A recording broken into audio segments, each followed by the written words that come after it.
guys, this is Britt from WBTC3.com talking to you today.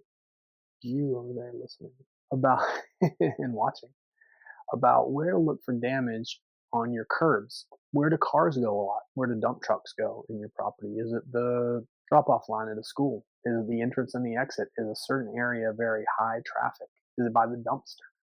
If it's a hotel, is it under that front carport? Where are curbs getting banged into? Doing, doing, doing. And over the years, they're getting pounded at, and they're going to crumble and crack. You're going to have to repair them faster than the rest.